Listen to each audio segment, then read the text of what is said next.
Guys,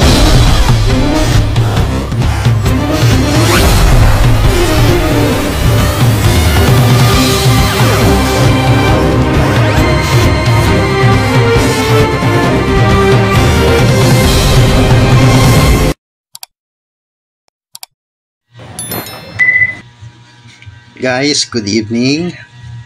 Sana'y nasa mabuti tayong kalagayan ngayong gabing ito. So, mayroon tayong tip, simple tip na ibabahagi po sa inyo. So, short video lang po ito.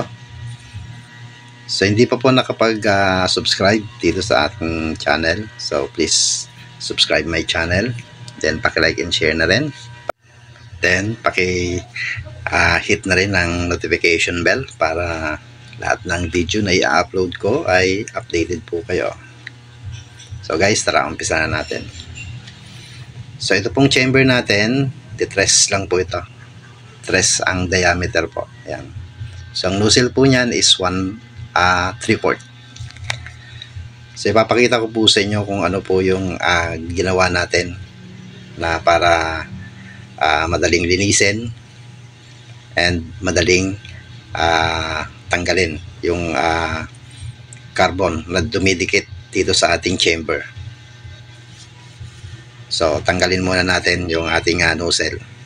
Papakita ko po sa inyo kung ano po yung kinabit ko dito sa nozzle. Sorry.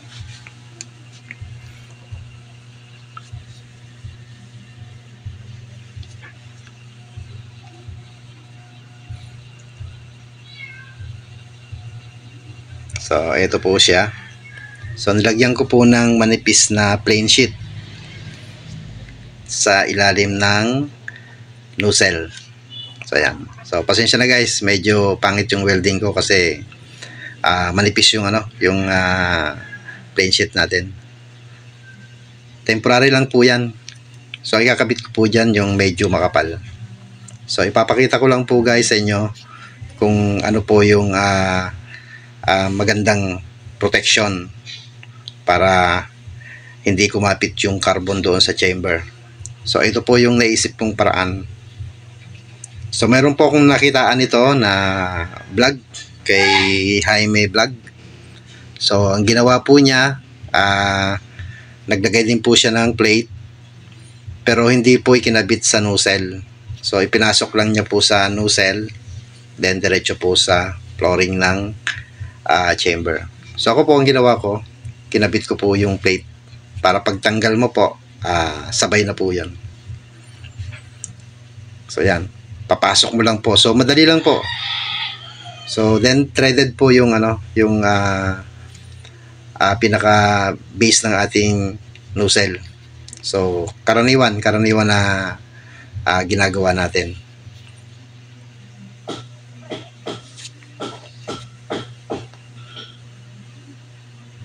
So ang kagandahan nito guys, yung mga carbon niya dito po dumidikit dyan sa puno ng ating nozzle. So dahil may sapin po siya, so dyan lang po siya. So hindi po siya didikit doon sa chamber. Pag inangat po siya, sabay na po yung mga dumi, yung mga nanggagaling sa papel, then yung mga natunaw na mga galing sa used oil. So ito po guys ang simple tip na ibabahagi ko sa inyo. So ayan po, threaded po yung kinakabitan nitong nozzle na to. So yung kay Jaime Vlog, hindi po nakakabit sa nozzle niyan. So pinasok niya lang po sa nozzle, then diretso sa chamber. Shoutout nga pala sa iyo, Bro Jaime. So nagkaroon din ako ng idea doon sa ginawa mo. So maraming salamat. So guys, yan po yung ating protection para hindi po madumihan yung ating chamber. Kasi mahirap po linisin yung chamber kapag masyado ng dikit kasi dudukutin mo siya. Dito na kapag inangat mo yung nozzle niya, kasabay na po yung paste niya. So doon lang po didikit yung dumi. So ito po ang advantage nito, guys. So doon sa mga baguhan na gumagawa ng kalan, so panoorin niyo po to para magkaroon po kayo ng konting idea dito. So madaling tanggalin, then madaling ibalik. So ito po yung magandang diskarte dito, guys. So ngayon testing natin para malaman natin kung epektibo nga ba itong discarding Pinoy natin. So mga kardes, so panoorin nyo po, tingnan nyo kung paano naiipon yung dumi doon sa nilagay nating plate. So after testing, so makikita nyo po. So magpa-fire test po tayo ngayon para syempre makita natin kung epektibo nga ba. So guys, mga kardes, so shortcut na lang ito ating video para hindi po humaba. So ang importante po dito, makita lang natin yung kung paano natin linisin o tanggalin yung waste carbon sa loob ng chamber na sa simpleng paraan. So temporary lang po ito yung chamber natin. So ito na po, guys. So hindi ko na pinakita kung paano ko in-off yung apoy niya. So yan po, ipapakita ko po sa inyo yung loob ng ating burner. So ayan po, guys, so, dry na dry po yung kanyang carbon doon sa loob.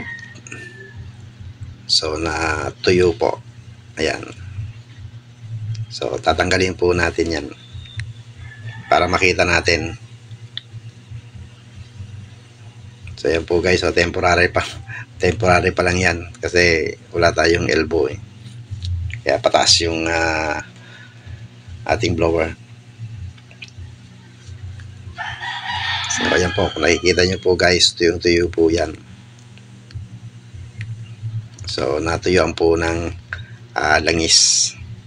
So yung unang testing ko po, guys, may konting tira po yon sa ilalim ng plate, pero konting langis na lang po yon. Ito po yung pangalawang testing ko. So tuyong-tuyo po siya. So guys, tanggalin po natin. I-high speed na natin para madali. So ayan. So yan po, guys, yan po naiipon yung lahat ng carbon o dumi dito sa ikinabit nating plate dito sa nozzle. So kagandahan, guys, kapag tinanggal mo yung nozzle, kasabay na po yung plate, then doon po kumakapit yung mga dumi. So dito po sa loob, wala pong kumakapit na carbon dyan. So kung may mga nalaglag man, kaunti lang po yung pagtanggal ko po. Ayan. Kung napapansin nyo, may mga papel-papel doon sa loob. So hindi po yan nakadikit, nalaglag lang po yan. So ayan, kung titingnan natin, wala pong nakadikit na carbon doon sa pinaka puno ng ating kinakabitan ng nozzle. So ayan, so wala pong carbon yan sa gilid kasi hindi po siya nalalagyan, kasi po may sapin po tayo na ginawa, kaya malinis po yan. So madali pong linisin. So hindi po siya didikit doon, dito po lahat didikit. So madali pong tanggalin kasi kahit na i-grind mo siya, lihahin mo siya, so madali pong tanggalin. So ito ang kagandahan compare doon sa ordinary natin na nozzle. So di ba, guys, napakasimple lang linisin. Kasi marami pong mga customer natin na minsan nahihirapan maglinis ng ating burner kasi lalo na kung dikit na yung carbon, mahirap dukutin. Kaya gumawa po ako ng paraan para magkaroon po ng idea yung lalo na yung mga baguhan natin na gumagawa ng kalan. Sana guys, doon sa mga baguhan, sana napanood nyo to para nagkaroon kayo ng konting idea dito.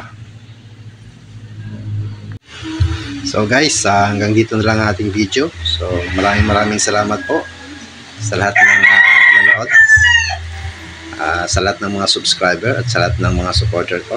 So maraming salamat po sa inyong lahat. And again, magandang gabi.